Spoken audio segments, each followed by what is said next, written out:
There are a ton of NPCs in Roblox Wanted to the point where new players might not even know what they do, where they are. So in today's video, I'm going to be showing you all of the important ones, where they're located and what they do. Let's get straight into it. We've got 12 in total, and I'm going to go from the start of a new player's journey. So obviously everyone spawns here, including a new player. So if we go to the pawn shop, right next to it, we can encounter our first NPC that you'll encounter if you're new. The location does have a map marker. If you open your map, you can see all the markers on the side here. We can enable Ophi's value pawn because it's Ophi located at the pawn shop. The map marker looks like that, all red with some price tags. We go through the front door and you will see there he is. This is our first NPC, and his main function is really simple. He cashes in your money. When you rob something, you take pieces of loot, you put it in your bag, you can sell it to Ophi. If you talk to him, as you can see, there's sell loot and you can sell it if you have some money, but he also has a second function where you can browse his shop. No, this isn't a Robux shop, don't worry about it. You browse the shop and you can buy buzzsaws. It costs 2,000 to buy a buzzsaw, and every single ammo charge you want to buy is 250. And this has two functions. The main function is at the jewelry store. That's its own robbery. The map marker looks like this. You can see on the screen, it has cases inside with loot that you can take. The only way though that you can get the loot is via the buzzsaw. You can't explode it, you can't shoot it, you can't punch it. Nothing will work except for the buzzsaw. Its second function, which is a bit unknown, is it's a melee weapon. You can kill people with it. It's actually pretty good. So if you need to kill someone with it, maybe give it a try. You gotta be close to them, but it could work. So yeah, you can give them your money as well as getting a tool that you need for the jewelry store, which is pretty awesome. The next NPC can be found at all the armories. You can see the pistol map marker there, the lock and load armory. There's actually 3 of these around the map, one at Badlands, one at the city, and then one at Bayview. You can also find them in the police base as well. So there's 4 of this NPC, and it's Justin. This is our first developer NPC, and his main function, you talk to him and you can browse his shop and you can buy weapons. We've got explosives, we've got light weapons, we've got medium weapons, and then we've got heavy weapons. This isn't every weapon in the game, but it's the vast majority of them. The system in this game works a little bit strangely. You have to buy a one-time contract to then buy that weapon, but every time you want the weapon after you have the contract, it's an individual purchase. You can see with the Orgay one that I don't have, I need to unlock it with 125,000, but then you can see below it, every time I want to equip it after that, it's 1,750. Hopefully that makes sense. It's a little bit confusing. Its second functionality is for ammo. You can see this M9 I have doesn't have the full amount of ammo. If I hold it and then I ask him that I need ammo, I can either get the max ammo for a weapon or a single round,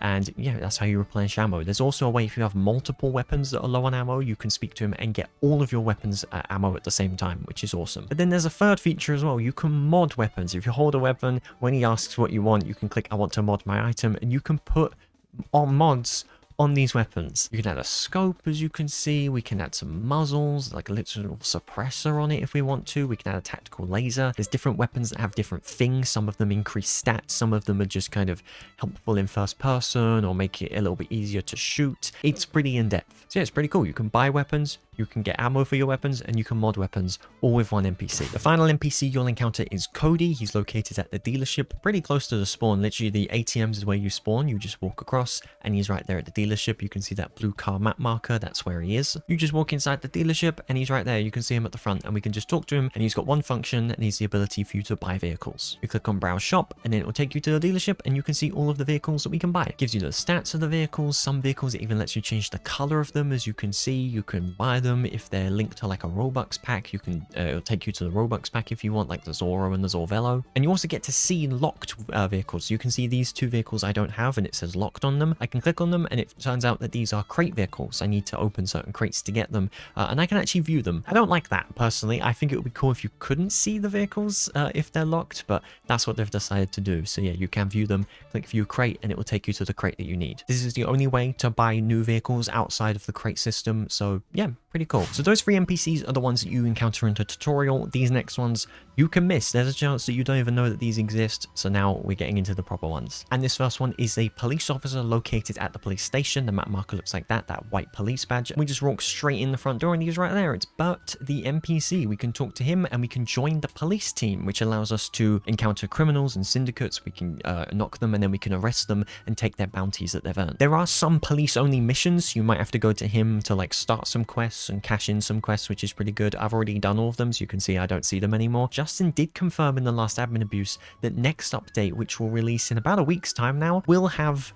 a police update. So it could be missions, maybe some more missions. Maybe we could have a syndicate-like career system with the things. I know that that was confirmed for the summer, so my guess is that will happen in the next update. So he probably could be used a lot more, so make sure you're aware of his location. If you want to leave police team, you can just talk to him again and click leave police force. Simple as that. But being on police allows you to go through these doors and you can explore the police station, which isn't too useful, to be honest. The only really use case it has is the UMP45. It's in a free weapon crate. If you want to take that, I guess you can. There's also an armory here. As I said, there's Justin. I mentioned him earlier. He's located in here. Police base armory, though, actually has a few more weapons, I believe. Yeah, it's got things like the M60 inside. This is the best weapon in the entire game. You can only get it at the police base and one other location that we'll talk about a little bit later. Okay, now I'm on an alt account because this next one involves new players. There are certain differences between being new in the game and being an experienced player in this game regarding this next NPC. This one's the most confusing of them all, but I'll do my best to explain. So everyone say hi to zdmdfan67. Subscribe. This actually took me ages to prepare. There's a lot of NPCs in this game, but I even made a note. I even got to 100 grand with my ult, and there's a reason I did that, and you'll find out later on. So this next one is Sir B. This is based on one of the game's programmers, Braden, which is pretty cool. This is the #1 question people ask, where is Sir B? If we go to the bottom left of the map, you can see we've got the Zonora Badlands here. He is below the mansion, 81331. You've got this orange mansion. He's below it. We literally drive here. There's an armory right there, and then there's the mansion. We don't want to go up to the mansion. We want to take a right here to the beach area, take a little left, and you can see there's an entrance right there. And here he is, the man himself, Sir B. He's got 2 functions. This is going to be confusing. So if you talk to him, you can join the syndicate team, or you can sell loot. He also has some missions, some kind of syndicate career mode missions. You can click on the menu, go to missions. You can see there's a bunch of missions here. The ones that have some XP tied to them tend to be the ones where you have to go to him to cash them in. Or we can click join the syndicate team to become a syndicate. The point of this team is you can kill other people on syndicate. It's basically a free-for-all team. This orange player that I think just joined the game, they are on syndicate team. I could go over to them right now and kill them. They're still a criminal. They're still technically a person that's robbing, technically bad, but it's a free-for-all team. I can kill that person. I can't kill the ones that are red, the ones that are white. I can only kill those orange markers because they're on syndicate team. That's kind of the point of it. That's the only point. It's just a free-for-all team. Everyone that's on the team can kill each other at any time. So if you're into PvP, feel free to join syndicate.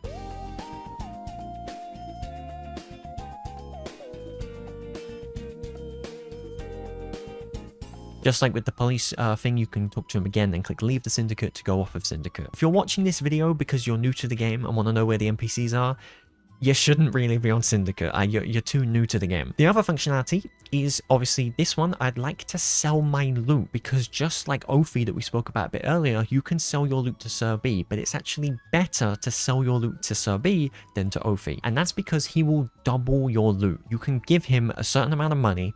After 4 hours, he will give you back that money, but it will be double what you gave him. Now, this is why I'm on the new account. If you're brand new to Wanted, if you started recently, even a few months ago, you might not have access to this yet. If you click on menu in the top right, then you click on missions, then you go to career rewards, depends on what you see. If you can see that at level 2, you unlock the black market, at level 3, you get a loot bag, at level 4, you get a 50,000 limit, then you need to reach this certain syndicate level to unlock it. If you're like me on my main account, you only see the gun locker, the deagle, the FNFAL, the blade, then you're fine. You have access to it. You can see on my new account here, at level 2, I get the black market. I am level 1. I have 500 XP. I need 650. Luckily, before I recorded this video, I did this Syndicate Dogs mission, so I just have to cash it into Sir B, and I should be level 2. You can see if I take these batteries, this kind of terrible piece of loot, but still it will prove my point, and I talk to Sir B, and I try and sell my loot, he'll literally tell me that I have to be level 2. So you can talk to him, and he'll let you know, I guess, or you can check the menu. So if I just turn in this mission to him, the Syndicate Dogs mission, I get 5 grand, he gives me all of this stuff, and I've unlocked the gun locker because I'm now level 2, as you can see on the bottom left there. And I can say I'd like to sell my loot, and you can see for everything he'll give me $40, but it will take him 4 hours. And you can take a look at the loot bag and you can see the batteries are worth 20. So he will double the battery amount. If you're brand new to the game, at level 2, as soon as you unlock the black market, you can give him $50,000 at any point in that 4-hour window, and then he'll give it back to you. So he'll give you up to $100,000 back, and you give him up to $50,000. I can ask him where my money is right now, and he can say that I've got $40 coming to me, and he'll tell me exactly when I'm going to get it. I can then get some more loot, and I can give it to him. him. Just because I've cashed into him doesn't mean I have to wait 4 hours. I can keep giving him money to get to that limit. If you're level 4 in Syndicate and you're a new person, then that goes to 100,000 cash. So you can give him up to 100,000. He'll give you up to 200,000. It just depends on how much you've given him. However, if you're like me on my main account, you've played this game before, you don't even see that, then you're fine. You'll be at the 100,000 limit already. I do agree it is quite confusing. I think more should be done to explain how he works. Hopefully that makes sense. If you've got any questions, let me know in the comments. If you know the answers to the comments, maybe check the comments and you can help people out as well. So yeah, that's me. And next to him is Erik. Now, Erik is at this armory exclusive to the Syndicate base. It works very similarly to Justin in the police base. You can see because when I click on heavy, you can see I get access to the M60, which is, you know, as I said, the best weapon in the game. You can also, just like Justin, get some ammo for your weapons. You can also mod the weapons if you equip them. But the main thing that makes him different, the reason why he's included in this list as his own character, is because of the artisan missions. There are 8 parts to this mission. He will basically tell you a weapon that he wants, and you can see right there. So he wants a UMP45, but then he wants certain mods on it, like a holographic sight and a tactical laser. You have to buy that weapon, mod it in that certain way, and give it back to him. You can see you'll get some XP, which helps with the Syndicate career. You'll also get some cash. So yeah, a cool little mission, only available to this NPC. You might not even have known about it. The next NPC is also located at the Syndicate base. That's right, there's 3 important ones. Technically 4. We've got Sir B here, we've got Erik. If we turn around, you'll see this suspicious person right here. Don't hang around here unless you've got business. And we also have this one that says, gold keeps the weak away. If you talk to them, it says, tell me a little bit about yourself. It doesn't really say much because technically I lied earlier. There are 2 functions to the Syndicate team. You just talk to Sir B, you join the Syndicate team, you can talk to him, you can go off the radar. For 5,000, he can get you off the radar for 15 minutes while Incognito police and other players won't see you on the minimap. So you can enter Incognito mode and you can see in the bottom left, I'm Incognito for 15 minutes. So as he said, and we covered earlier, when you open the map, you can see everyone. You can see police, criminals, civilians, Syndicate members. You can see literally everyone on both the map and your little mini map in the corner. What this allows you to do is no one can see you. If they open the main map, they wouldn't see you. If they open the mini map and they were near you on the mini map, they wouldn't see you. Literally impossible for anyone to see you on the map for the duration of your Incognito time. It's a nice little feature for Syndicate members. Kind of, because you can technically leave the Syndicate team. You can even join police team and carry this over. You can see I've left the Syndicate. Yeah, I'm still Incognito. I actually like this. I think it's cool. You can be technically an Incognito police. You can also just talk to him and say you'd like to go back on the radar. And yeah, you can exit Incognito mode. You don't have to spend anything, but you'll obviously lose that time. Now that's a pretty cool NPC, but what's even cooler is there are 8 of them. One of them, as I mentioned earlier, literally behind him. You've got this one here with kind of the glasses, the skull mask. Then you've got this one with a hood that will do the exact same thing if you're on Syndicate team. You can just go off the radar. Don't know why they've put 2 so close together, but they did. The next one can be found at Bayview, literally next to spawn. As we've mentioned, there is the spawn location right here at these ATMs near the tech shack, really near pawn shop. You've got the pawn shop over here where Ophi is that we covered at the start. If we go to the right, you'll see there's a laundromat in here. You can speak to him. You can go off the radar just in this weird little side room next to the laundromat. Now in the main city, also known as downtown, you'll see near the bank, we've got this fruit store and we've got the coffee house. If you go to the left of the coffee house, you'll see this red and white parking garage. If you take a right inside of it, you'll see there's an NPC with the hood, just like the one in the Syndicate base, and you can go off the radar. We keep driving straight down past him. You'll see the banks over there. There's the fruit store. If we keep going forward, you'll see this tall white building. If we take a right down this alleyway next to this kind of ladder, you'll see there's this building right here. I'm currently at 327, 186 on the map. This looks like just a random building that's been placed there. Doesn't look like there's anything inside. The door doesn't work, but these gates, these kind of garage doors, do work. We can go inside and there's nothing except for the NPC that will let you go off the radar. They're putting these in weird places. This one, again, just like in Syndicate base, really close to another one. We then go straight, then we can hit the bank, and then if we turn left on the bank and we keep going down, and then these traffic lights, we take a left. You'll see we've got the cultural district right here with this red sign. If we take a left though, before we hit that, go up this ramp, there's an NPC. You guessed it. It can take us off the radar. Yeah, okay. So the next one is at the port. We've got this green map marker with an anchor on it. Then we go straight down and we keep going a little bit. We take this left entrance because it's a bit closer. If we go all the way down this little warehouse, we've got Rod, which we will talk about soon.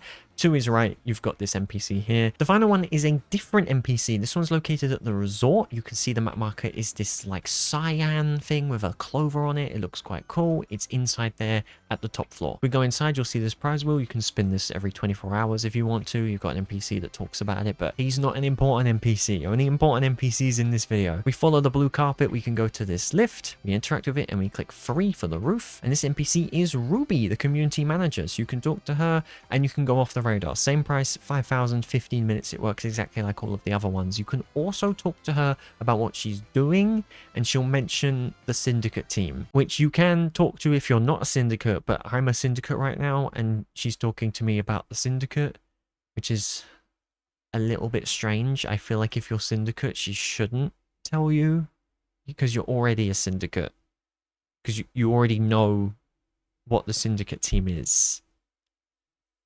It's a bit confusing. But yeah, those are all to my knowledge of the Incognito NPCs. Maybe there's more.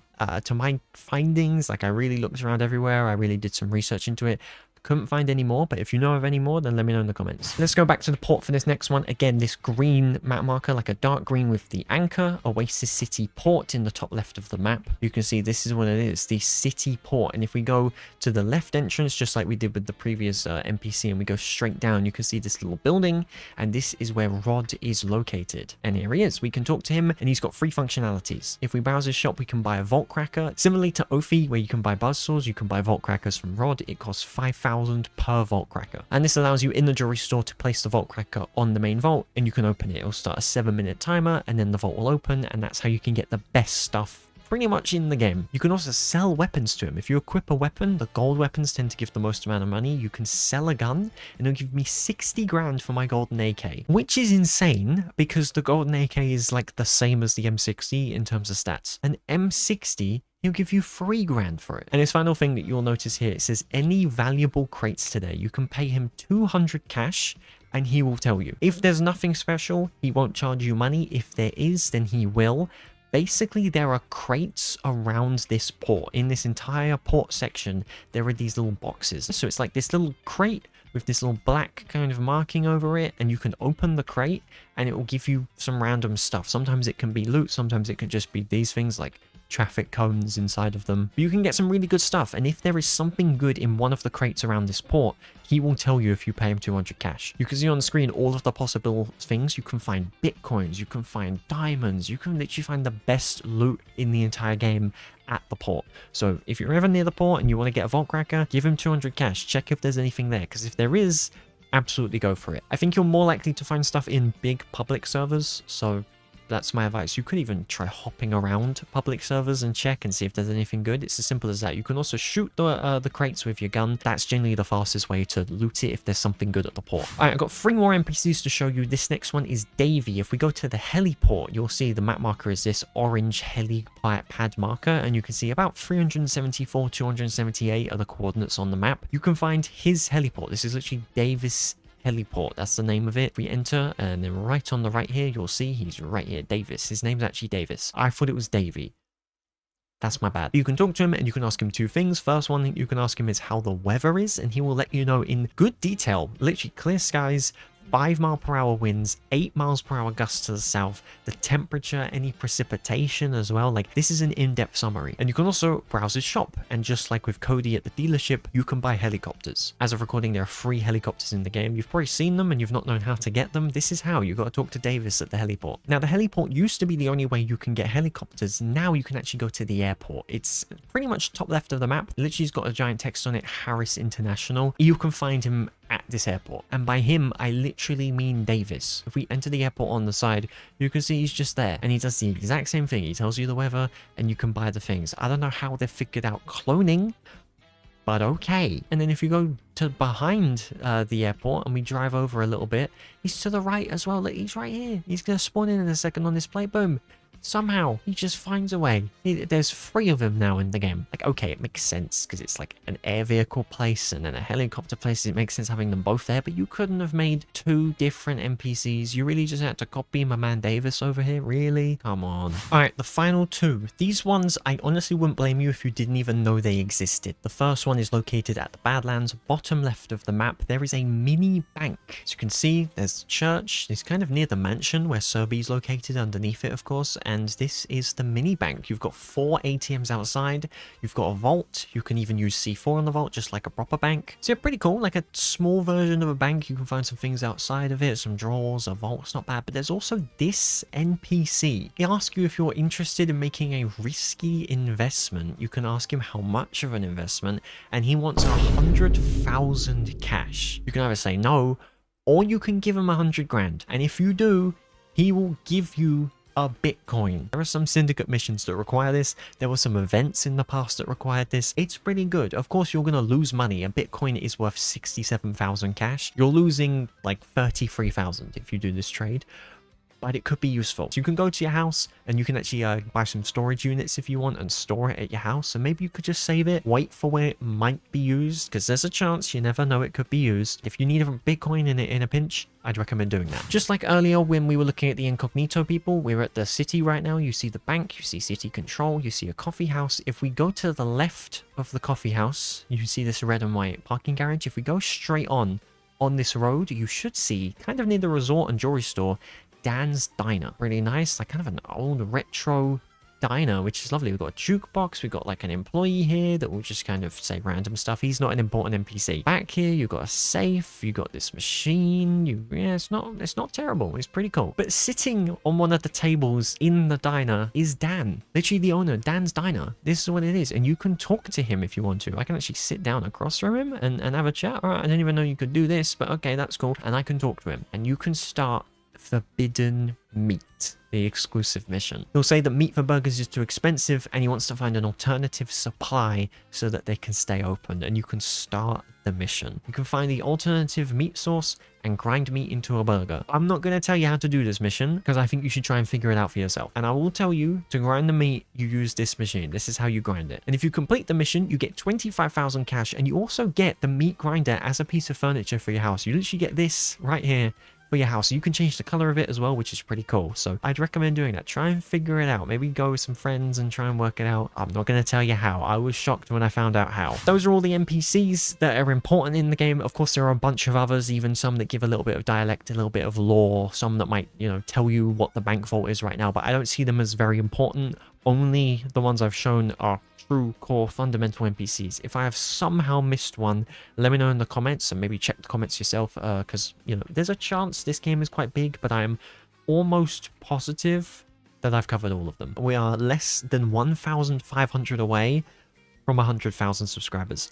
Please click the subscribe button, tap the bell as well. Like, there's not enough people that are like subscribed to my channel. I think there's about 2% watching, so there's a good chance that you don't even know that if you're subscribed or not. So just check for me, leave a like, leave a comment if you've got any questions about anything, and hopefully me or someone else can get back to you. If you want to check out my previous Wanted video, it's right there. I played on controller because I've played on mobile, I've played on keyboard. I haven't checked out controller. How good is Wanted's controller support? Spoiler, a lot better than you think, so check it out right there. Thank you so much for watching. I'll see you later.